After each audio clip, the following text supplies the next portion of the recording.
Hello again. Hang on, there's not a roof in this one. Less roof. There we go, that's roof. Hi! Hello. So we're doing this again. We're having one of those weeks where we go to cinema more than once. Yes. Which is nice. We're catching up. We're actually abusing those cards. Yeah. And we have coffee from a non-specific place that has More. black cups.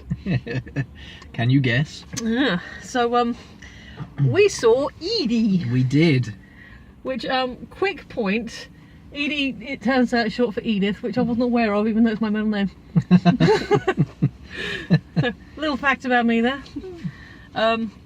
So basically, the way we discover movies is one of two ways. The normal way, we watch a film and then we look at the trailers in front of it. Fair enough. And then sometimes we just, well, we know what the big films are, but is there anything else on? And we were at my place and we were like, oh, what else is on? We were having a look at this thing. Oh, like, what's that Edie thing? And we clicked on it and we watched the trailer. We completely fell in love with the trailer. Yep. Yep. You're just like, oh my god, that looks adorable. I know. And so did it? Yes. Yes, it did. We fell in love with the trailer and then, well, I fell in love with the movie. I don't know if it's the same for you. Yeah, I think it is. Oh, fucking charm up the wazoo. Oh, yeah. So Sheila Hancock, who I was trying to think what she's been in, and the short answer is probably everything. Yeah, I think so, yeah. But I'm just like, what have I seen her in? Because I probably have, but I can't. I don't know what I've seen her in. Have a look while I set it up. Yeah. So yeah, it basically it's her and is it Kevin Guthridge.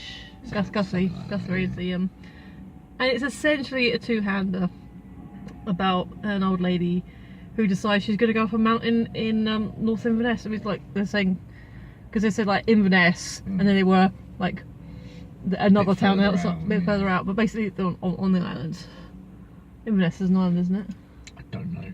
Oh, they're in northern Scotland climbing a mountain, and it's like there are other characters in it, but it's essentially a two-hander between Edie and Johnny, and I loved it to pieces. It was so charming. Just so lovely. So yeah, we seem to be getting into the habit of going to see a big action blockbuster and then going to see a nice quiet movie. Yeah. It's nice actually. It gives you a nice palate cleanser. Yeah. So you got the ladies. Got the Hancock. So I mean, just things that I'm sort of recognising. She was in The Boy in the Striped Pyjamas. I haven't seen that yet, but I've heard of it. Catherine Tate Show is an episode. I think she just played herself. Yeah. 40 something with Mr. Laurie. Now that's 6 episodes of that in yes. 2003. Yes, and look who else is in that cast, because I've seen that show and it is amazing. Okay. And as soon as you see it, you're like, oh, okay then. Oh yeah, okay, there it is. Yeah. It's the cucumber patch. No, it's really, yeah, that's probably the one I'm thinking of that I've seen her in for definite. Yeah, okay. Yeah, but I'm not really sort of personally about Morse. Yeah. Nothing I can really say for definite, but yeah. Any other movies that are sort of recognisable big films? Because Not I mean, really, you're just constantly scrolling there. Yeah, I know. I mean, I'm going actress. How many credits has she got with actress? 109. Not bad. How old is she?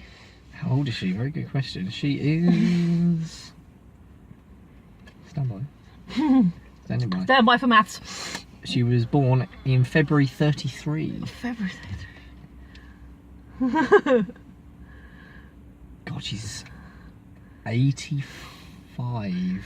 I think I've done my maths right there. 30, 40, 50, 60, 70, 80, 90, 2003. Yeah, she's 85. Wow.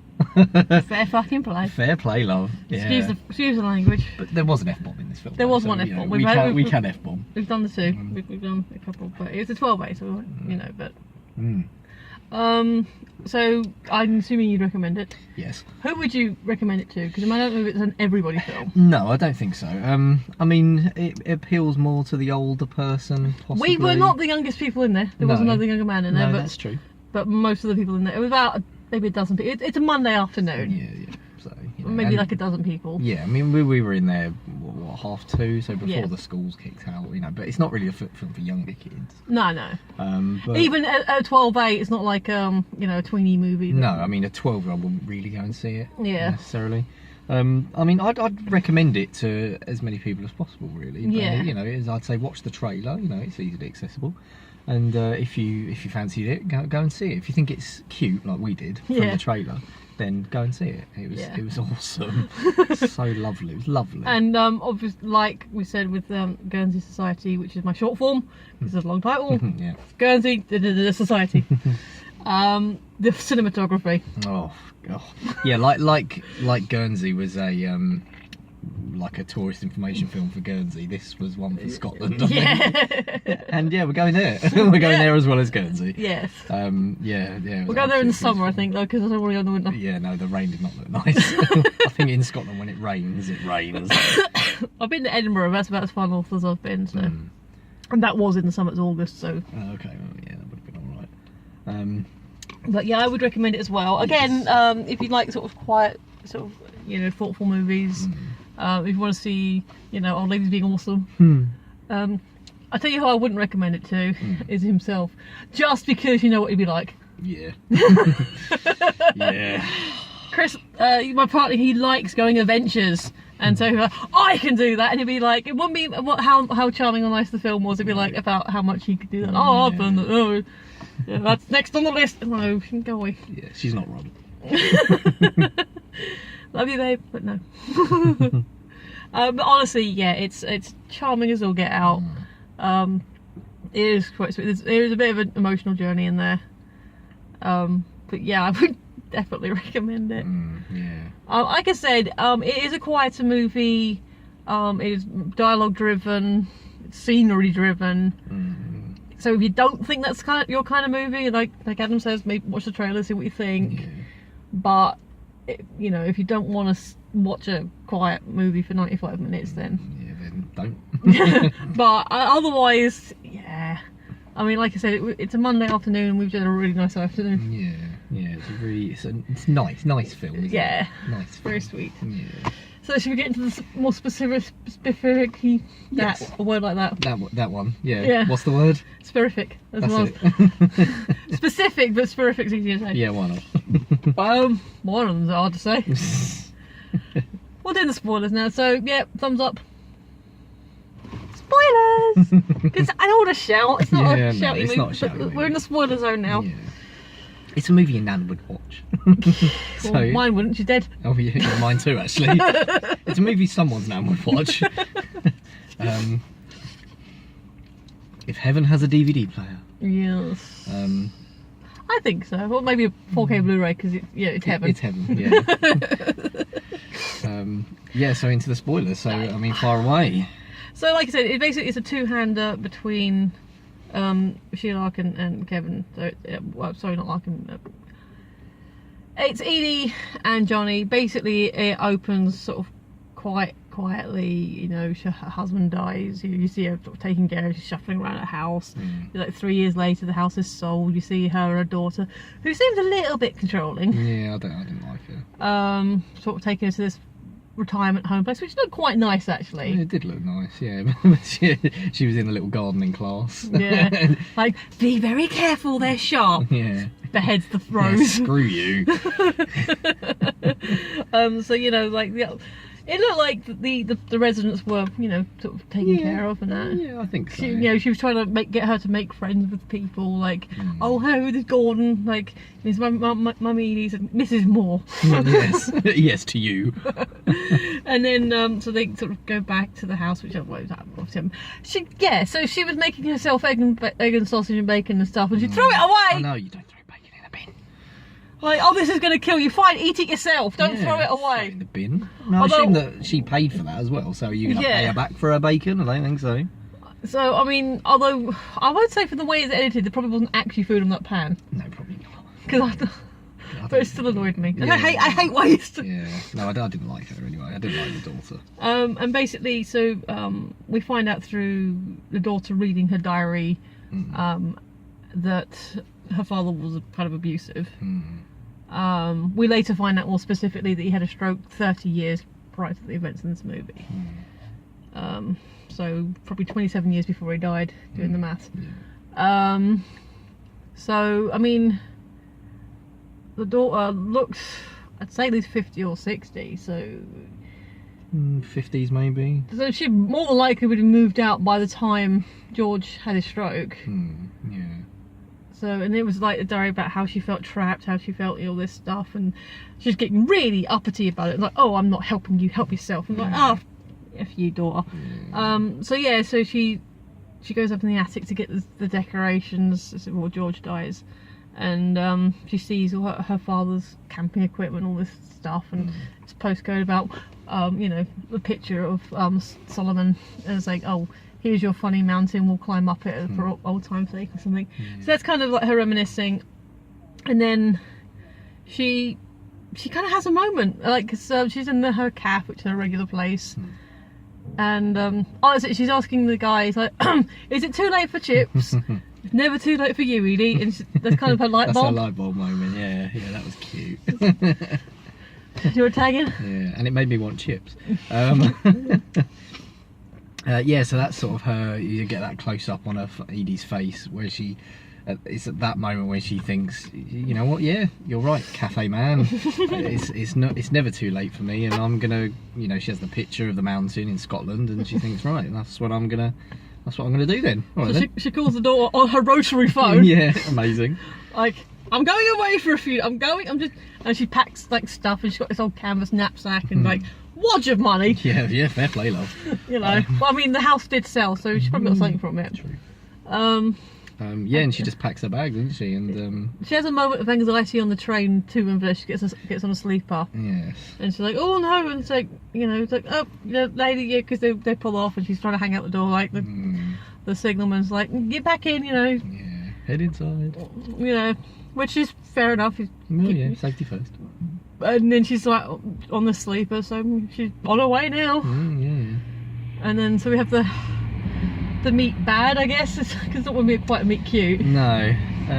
Well, the bit when Johnny and Fiona, isn't it? When they run into her, they didn't really seem like that bothered. Well, they stopped and helped. It wasn't like they ran off. They did. If that was me, though, I'd be like, oh my god, I'd be absolutely livid. You know, I would be, yeah, I'd be like, oh my god, are you all right? It's an old lady. Yeah. You just literally knocked her on her back, and she's lying there with her eyes closed. You wouldn't just sort of lean over and go, she's got a shoulder bag, a knapsack, and her pull-on front bag. And they just sort of lean over and go, oh. Right. We'll get more to Fiona later. Yeah.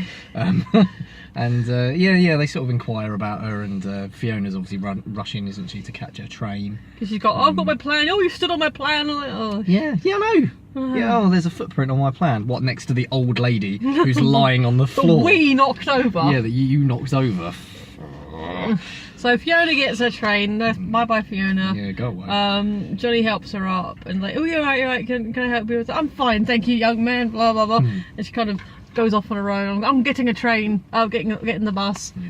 And he sees her in the rain and like, we can wait if you want, love, but it'll be like 4 hours for the bus. Yes.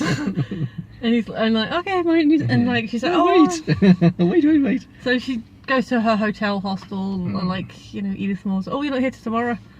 I'm here now. You got your days mixed up with, right, apparently it's the fishing season, so like literally our most busiest weekend. Yes, there will be dodgy Scottish accents throughout this review. Spoilers.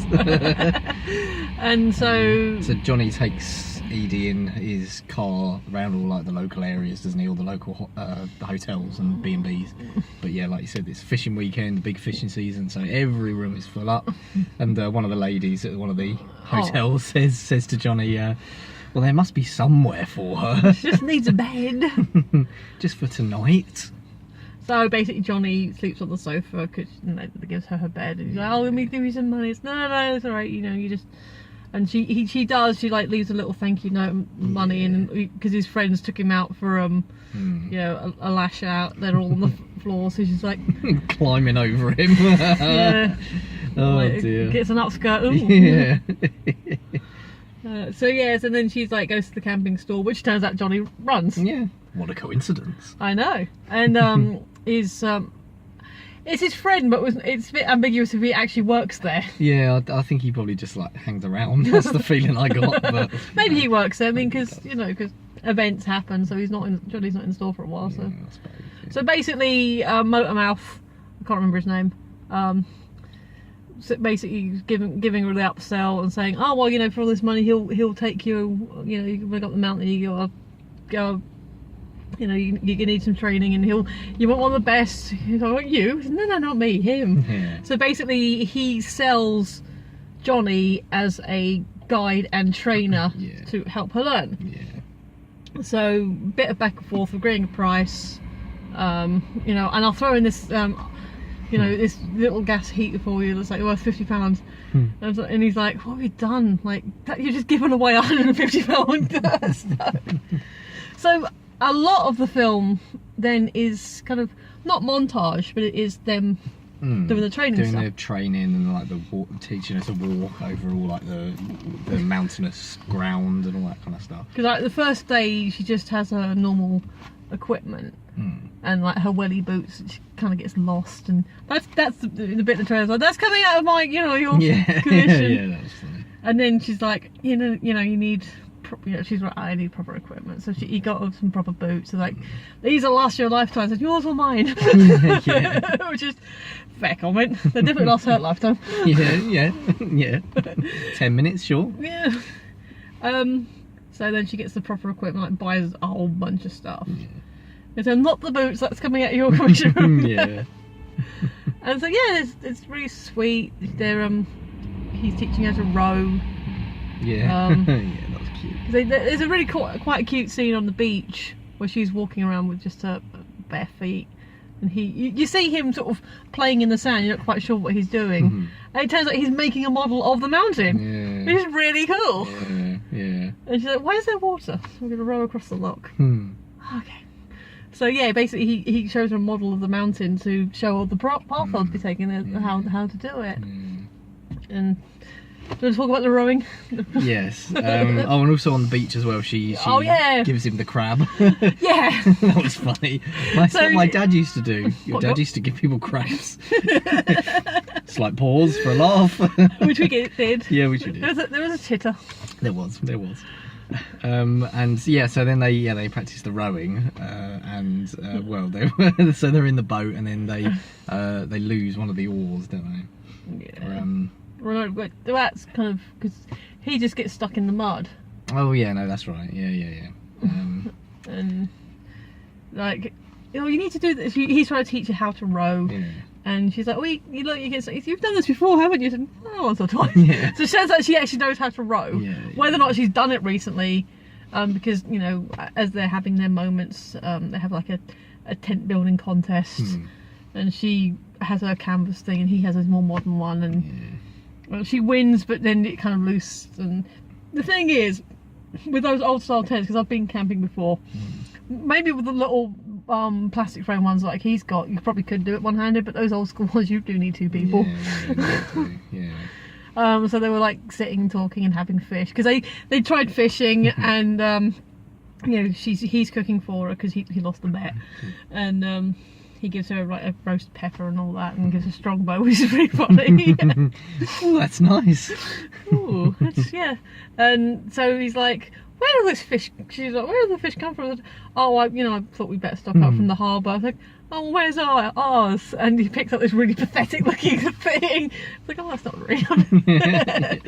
So, and they're having their bonding conversations. She explains about how her husband really was kind of controlling. Like, she'd go out with her father all the time. She was a wild child, and then she got married, and her husband, her George, didn't like Dad. So, you know, that sort of...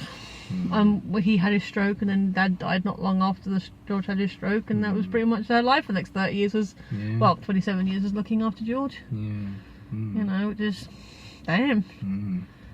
So that was kind of that. And should we talk about Fiona? Because it's a really sweet, charming thing. It is basically 3 or 4 days of training her how to do it. So there's not a huge amount you can say about it other than it looked really pretty and they had really nice character moments. Yeah, pretty much. Yeah. So he takes her out for a drink, like I think that's supposed to be the day before, and then get a bit more of Fiona. So do you want to take that one? Because you seem like you want to. Yeah. So Fiona being Johnny's girlfriend, fiance, whatever. And business partner. Oh, and business partner, yeah, because obviously Johnny manages the camping shop. So they're all celebrating. I assume it's like a family and friends gathering in the local pub. Because she got the loan. Yeah, beforehand when he takes her out, that's just... Oh, he's explaining about the loan and it's going to take like 25 years to pay it off and all that kind of stuff. So it's obviously something substantial. So there's two separate occasions where they're out with... Yes, with, that's right. And they're having the big party in the pub, and they're all sort of celebrating and saying, "Oh, congratulations to Fiona," and Fiona's giving a little speech and saying, and Johnny, and he's obviously looking quite trepidatious. Yeah. So basically, it's two scenes. There's one in the pub where he just takes Edie out for a night out. Of course, that was the first one. Yeah. Where Fiona comes in, oh hi, and all this. Just want to meet you. Oh, excuse me, got to take this phone call, and being kind of. My impression was that she was a parallel for George. Yeah, so, yeah. His George. Yeah. Yeah, Johnny's George, yeah. Like, she was going to be like that kind of controlling and sort of... Because Edie gives him a card, so, thank you, but you're world's best teacher, all this stuff. And... she sort of picks it up and reads it like... Oh, really? Yeah, and really puts him down. You can see him kind of because when he's with Edie and they're out and they're doing the thing, he's like bright, he's confident, he's teaching her stuff. They're sharing barbs at each other because they didn't meet under the best circumstance. Well, no. And there's a kind of a moment where Mouth calls her an old bag because she's like goes to the bathroom because she had too much drink or whatever. Like, and it's like it's all that kind of. I wouldn't call it a third act breakup, but it's kind of as a moment, and then she's kind of stressed out, so she ends up collapsing. Obviously, they call the doctor, get her checked out, and she's fine, but she's like the doctor's advised rest. Yeah.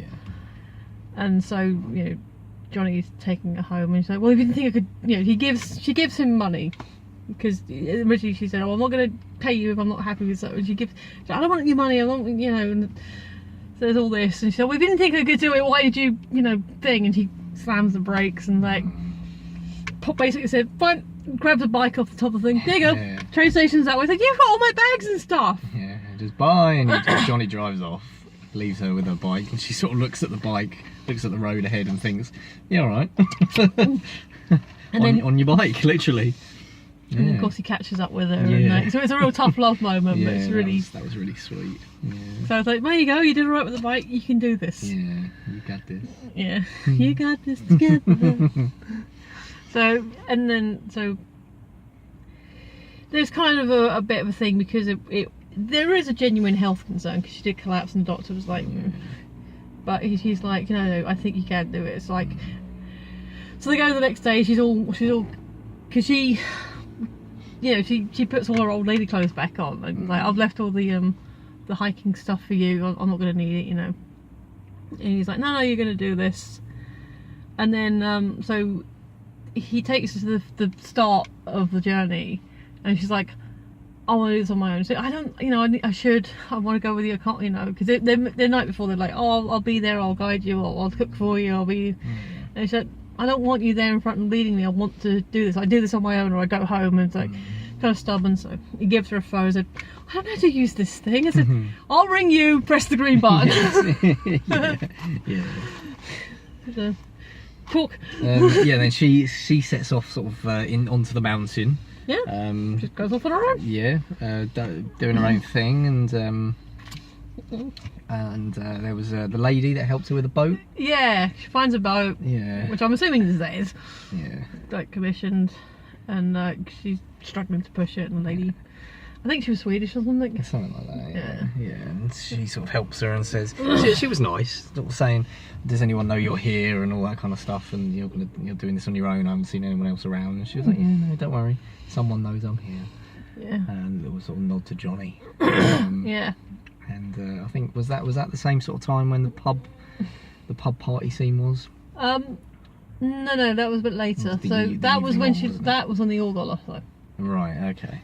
So when Edie's on her own trying to go across the lock, that's when she accidentally drops one of the Oh oars. Yeah, that's right. Yeah, she's sort of paddling to try and get it back. And then she kind of like, oh, and then just drifts onto the other side anyway. She's yeah. So lucky there. Yeah. So no, first night she pops up the tent. Johnny gives her a call and said, "Oh, how you doing?" So I'm doing. Oh, hey, Johnny. Oh, hello. It's like, no need to shout. I can hear you. I can hear you. She's still holding the phone away from her. Yeah. And he's like, well, yeah, you got your tent up. Good. Remember what I said. You know, take it easy. Do it with phases. Yeah. But it was the second night with the storm. There you go. Now you can talk about the party. That's right, yeah. So they're having the big celebratory party with the family and friends in the pub. And yeah, so Fiona sort of gives the toast to say, you know, congratulations to me and, you know, to my partner Johnny as well. And that's when he's looking, you know, sort of very anxious about what's happening. Weather, basically. Yeah, because it's really, really tiling her down. And then you cut to Edie not necessarily. Well, she wasn't in the tent all the time. She was sort of had her hood up and like the little light. Trying to find somewhere to pitch. Trying to find somewhere to pitch up the tent, and like really struggling and getting really emotional and sort of really downtrodden. Yeah. But no, she manages to get her tent up, I think, and you know. Kind of. She managed to get it up mostly, and then it kind of blows away. So she's really kind of down, and then Fiona calls the phone, thinking, "Oh, Johnny, where are you?" Like, "Oh, hello. I'm just like, and it's, oh, is that you? It's really bad, you know." And so Fiona because he's left the party because he's obviously, so he gets the jeep, and like, "Oh, you're going up there to see her? I thought you said she's went home," and like really having to go at him, like he's doing the right thing by chasing after her. Yeah, you know what's going on, love. Yeah, you know, and like this elderly woman is on top of a mountain in this weather. Like, I'm gonna go get her. What was I supposed to do? Like ignore her? So that was probably the most tense moment where she is lost out in the rain. He's then following her. Obviously, he's more experienced and younger and fitter, but still, it's a terrible storm in the dark. And so she sees a light and goes towards it. And I was a bit concerned that why is there a fire in the middle of nowhere in this hut somewhere? I thought, is that a drug den? Yeah. But it turns out it wasn't. It was just a trapper's, you know. Yeah. And no, he doesn't. Seem nice. Yeah, he doesn't say anything. He makes her some porridge and tea, and like gets it, sees her, and thinks, yeah, fair enough. Because he comes in at night. It's at night time. She's kind of taken a moment, got herself gathered up, wrapped herself up under the blanket. And then when he comes in a little bit later, he sees her, like she sort of half wakes up and sees him, and like they sort of have an eye contact moment, and he just leaves her to it. She falls back to sleep, and in the morning he makes her porridge and tea, and she's like looking around, and he's hung her wet clothes up, and he's found her rucksack that got abandoned and put it all in. So like, we like him. We like that man. He had no lines. No, he didn't. No. Beardy McTrapper, but you know. Yeah, fair play. Yeah, so he just, you know, like, okay, there's an old lady in this hut, I'm gonna make sure she's safe. Yeah, too got right. some porridge and stuff, so fair play to him. Yeah. So eventually, Johnny does catch up with her, so she manages to carry on. She's got no tent. I think sort of Johnny found it and like slept in it, so he's kind of like stressed out looking for her. He's not running around. She's sort of walking, and she gets to a point where she's climbing, literally crawling up the mountain on her hands. She takes her backpack off and like is literally crawling up the mountain. That was quite powerful. Yeah, it was. And then like Johnny eventually finds, because they're very primary. She's wearing blue with red. Red, or was it the other way around?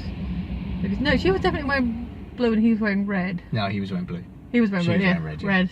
Oh yeah, okay. And she had the blue knapsack, so they've both got the big primary colours on. So and then like he sees her knapsack where she left it at the bottom, and he's calling out for her, and she doesn't respond. So he basically climbs up, and she sort of kind of collapsed on the thing, and it's like, oh. He's like, Edie, you're right, and he's like gently touching her face, and he's like, boo. That was cute. Like, it's okay, you haven't failed, it's okay, nobody, you know. No, I'm going up the mountain. He gives it what? I'm going up the mountain. And then, I don't know about you, but the last 5 minutes of the film were really fuzzy. I think there was something wrong with the projector. Oh, really? No, oh, yeah, no, I just got what you meant. I was like, what? Yeah, I don't know what happened with the projectionist. That was just, yeah, that was, anyway, back to projection school with that one. Yeah, basically, that's the part of the trailer. I'm going to help you get this mountain and get the big, because she's like, gives the thing about, I've not been happy since I was a child. These last few days are the happiest I've been. And you want to take the last moments? Yeah, all right. Because they were fuzzy. Yeah. I saw you wipe. Well, yeah, so she gives a little speech to Johnny, and that's when he sort of gives his little grin and thinks, yeah, all right, let's do this. I'm going to get you up that mountain. Yeah. And then sort of helps her. She's obviously really exhausted. She's exhausted, but it's not. It's kind of the worst of it's over. It's just sort of the straight and a little bit up to the hilly bit at the top. And it's quite narrow. Yeah. And yes, he sort of helps her walk like the last few 100 feet or whatever it is up to the little rock bit like they made at the beach. Yeah. So and she had the little pebble, didn't she? Yeah. So basically, at the beginning when he's doing the whole sand mountain thing, he's like, and then you go up this bit, and then you're there. Yeah. And then so he gives her that pebble. So don't forget yourself. Yeah, this is yourself. You, This is, and she places it. She places it, and she goes, and he sort of stands at the edge, doesn't Yeah. lets her do the final few feet on her own, and then she places. Because it looks quite flat once you get up there. Yeah. And then there's. Yeah, and then that's the moment she sort of, he's grinning, and you see the scenery, and then she's sort of beaming with pride, and then you see the scenery again, and the music, the swelling orchestral music, obviously. And the screen's totally fuzzy. Yeah, and then screen goes to black, and then that's it. That's it.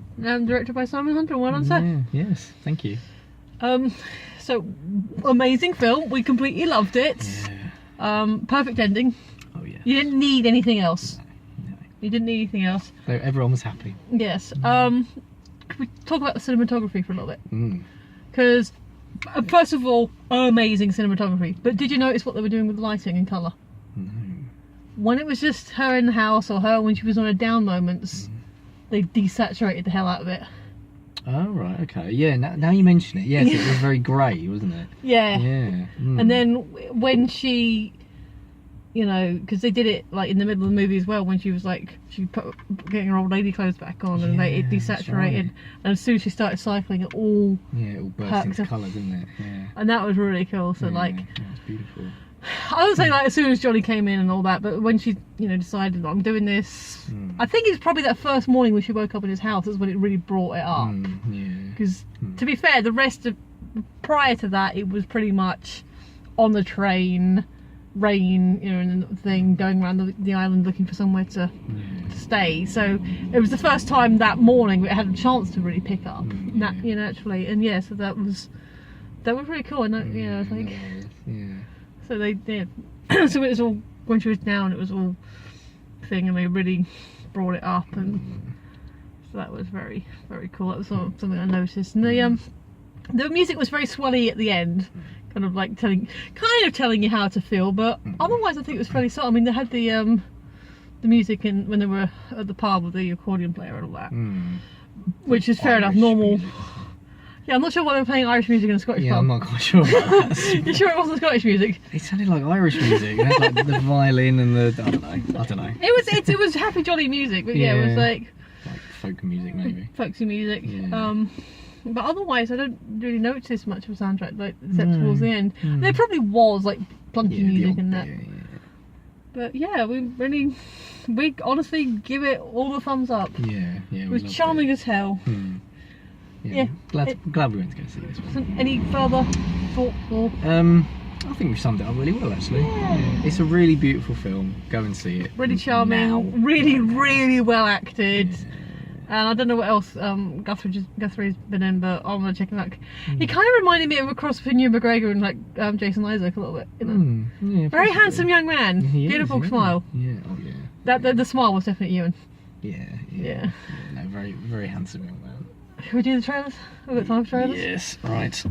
So I know the first one was Adrift, which we've seen the trailer for a couple of times. Adrift, yeah. What do we think of Adrift? I don't know. It looks like Anxiety the movie. Yeah, it does. It's just very. It's based on a true story, and it's quite a long trailer. And I know the long trailer's like putting me off a little bit. Yeah, I sort of got to the end of the trailer, and I thought, well, we've seen the film now. Yeah. I'm sure it's amazing, and sure. the lady it's like done some other stuff, and I don't recognise the bloke, but I'm sure it's one of those very good or inspiring movies. I'm just not sure it's a good or inspiring movie that I'm necessarily enthusiastic about. Yeah, I know what you mean. Yeah, I'm with you on that one. The bookshop. Yes, that looks cute. charming. It does, yeah. Bill Nighy. Bill Nighy, yeah. Lady who I don't. Actually, he was the only one who I recognised. Yeah, same there, yeah. So basically, this young lady, takes over a house and turns it into a little bookshop. Which apparently nobody sold books around here, and I'm not sure when it was. It's supposed to be set. It's definitely a period piece, and like this, she's selling Lolita. I can't remember when Lolita came out, but she's doing that, and it's just like basically she's trying to run her, start a little business and get some community spirit going, and the old matron of the town is like, no. And so she's trying to it's like, oh, we've got to buy her for your shop. The shop is not for sale. Yes, yeah. And so I think it's like her friendship with Bill Nighy, and then her antagonism with the locals, especially this older matriarch. That looks really interesting. It does look really cute. It says it's based on a novel, so. Oh yeah, okay. I don't know the story itself, so. But yeah, that look quite cute. I mean, I'm not saying I'm necessarily going to put it on high on our list, but if there's nothing else going on, then it'd probably be worth a watch, wouldn't it? Yeah. Yeah. It's not. It hasn't pinged me in the same way this or Guernsey did. No, I know what you mean. But it still looks like it's probably a very good film, because the cast is amazing, and Bill Nighy and other people. So. Yeah. All right, the next one, The Happy Prince. Yes. The Oliver Wilde Oscar thing. Oliver Wilde. That looked. Have you seen the Stephen Fry one? Because I haven't. No, I haven't. No. It's a biopic of Oscar Wilde. I mean, I'm not sure what else to say. I mean, Rupert Everett, he's always good. Yeah. Always brings it. I don't recognise the guy actually playing Wilde though. That was Rupert Everett. That was Rupert Everett. Yeah. The older guy. Because they showed him in different, looked like it was in different stages of his life. Yeah. Well, we got Rupert Everett, the older Wilde, and then Colin Morgan, the young sort of pretty guy. I think he's the guy he was having his affair with. I think he was. What was he? He was in something. Something British, I think. I don't know. Well, probably. I don't. It's Oscar Wilde. Yeah. It had an interesting life, and it looks like he's covering the period that when he was actually in prison, and people sort of mocking for it. It doesn't look like a terribly made movie. It looks a bit baity, to be honest. Little Oscar baity. Yeah, possibly. Yeah. It doesn't look like a terrible film. It probably is a very good film for the cast. And Rupert Everett's directing it as well, so I don't know if this is directorial debut or whatever. So there's that. It looked. I don't know if this is going to make sense. It looked overproduced. All right. Okay. It was like you could see the money on the screen. Yeah, I suppose. Yeah, I know what you mean. Yeah. It doesn't look terrible. Maybe we'll, maybe a Sunday afternoon kind of movie, but not quite grabbing. Not grabbing, no. See, I know what you mean. Yellow Submarine. A recommissioning of Yellow Submarine. Submarine. Now, I have this on the Blu-ray. I've never actually seen it. Now, you were saying earlier you're not a huge Beatles fan of the music, but is this something just for the experience to see it on the big screen? I don't know. I would probably watch it on TV or something. Yeah. Maybe. But I don't know that I'd go to the cinema for it. Well, it's a one day only, so we need to discuss that. We'll look into it. But yeah, basically it's a recommissioning, re-cleaning up of Yellow Submarine. I did find it's not actually because there's the line in the movie we're the real deal. I actually found out that it's not actually them doing the voices. It sounded like actors. It was a whole thing about from Hard Day's Night and Magical Mystery Tour and all this stuff. They were contracted to do X amount of films, and they thought if they could do voice, I can't remember. Maybe they did do the voiceover work, or they just commissioned their images, but apparently it didn't count for their contract. Okay. But I remember I haven't seen any of their films, but I do remember a quote from the review series I was watching, basically saying that one of the directors said they're so wooden they don't need a director, they need a carpenter. Yeah, that sounds about right. Yeah. I might ask my dad about that, because he's a big Beatles fan. Okay, fair enough. Someone's got to be. But I have a copy, but I just, it's the idea of because it is a big thing, and like the idea of seeing something like that is that psychedelic and colourful, and you know, very 60s. Yeah. I suppose I see what you mean. I'll think about it. Just the idea of the big screen experience. Yeah, I suppose. Yeah. Okay, and the last one was Patrick. Yay. The doggo film. That we want to see. That looks adorable. Patrick the pug. Yeah. I actually when I texted it to him, I put because Happy Prince, I wasn't sure he necessarily immediately remember that was the wild, so I brackets wild. Yeah. And then this one I put Patrick bracket doggo. So this, if you haven't seen the trailer before, we have seen the trailer before, but it's the ones we forgot to talk about. It's a woman who, I don't know, she's going through a breakup or had a big breakup, and her mum starts saying, "Oh, you need a dog. I'm not allowed to have a dog in my flat, but here it is." And it's this pug that is apparently making life kind of crazy. There's kind of she has a something with this guy she keeps bumping into at the park, and then like he's late to a date, and he's like, "Oh, were you saving someone's life?" I'm guessing he's a doctor. No, just watching Game of Thrones, lost track of time. Like, rudeness. And like she's a teacher, so there's scenes in the school where she's like got the kids and the dogs in the schools as well. That just looks adorable and fun. It really does. That's definitely on the list. That's definitely on the list. That one's grabbed us. Yeah. No, that was cute. Yeah. So yeah, Patrick the pug. Looks really, really cute and adorable. So yeah, that was I'm not sure much more to say about that, is there? No, I don't think so. It looks cute. It looks... So we definitely recommend Edie. Oh yes. I still recommend Guernsey because nobody's really watched that review. Like one person's seen it. You go and see it. It's so good. Yeah, and the films. I will say, none of the trailers look terrible. No. Just not all of them. Not everyone good films for everyone. Exactly. So. Exactly. But yeah, I think we're pretty much good. I think so. Yeah. And we're under time as well. We are. We've done well. Yay. So yeah, thank you for watching, especially if you got all the way to the end. You were awesome.